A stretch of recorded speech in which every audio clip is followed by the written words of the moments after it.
Document retention is always a questionable area for employers, and particularly for I-9s with the penalties, as we've discussed. Really, what are the requirements for retention of these I-9 forms and any documentation? I would tell you, if I was, as an employer, and our firm's an employer just like anybody else, you want to have backup.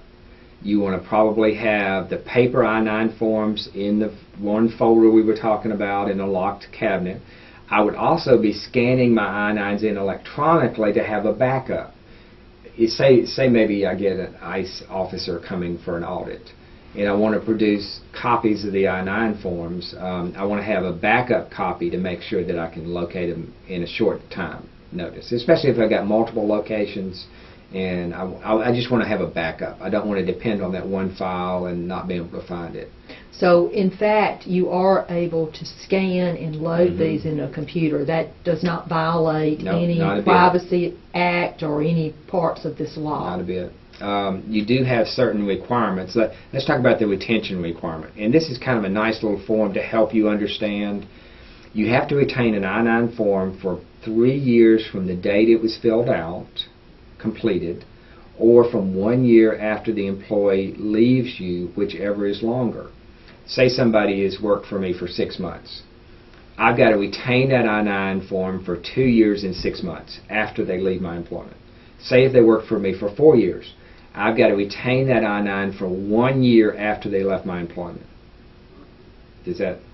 It makes sense, okay. But it's just more paperwork to keep up with. That's why this form would be very valuable.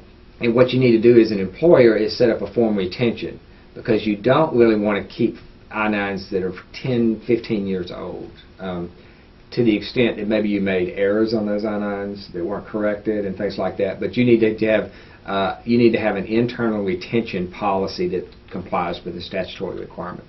So you can retain them 3 different ways: paper retention, microfilm. I don't know many people doing that anymore, but microfilm retention, or electronic forms retention.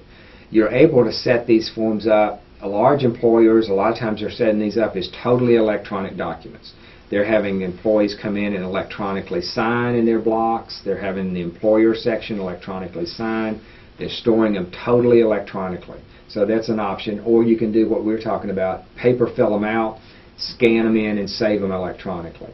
You've got to have ways to index them and retrieve them is the main issue. And you've got to make sure you've got backup. So if you're going to store them electronically, you want to have some other backup drives that you can retrieve those on. And that's just a good. But you can store them all, at least three different ways. So as I was talking about, reasonable controls to ensure the integrity, the accuracy, and the reliability. Reasonable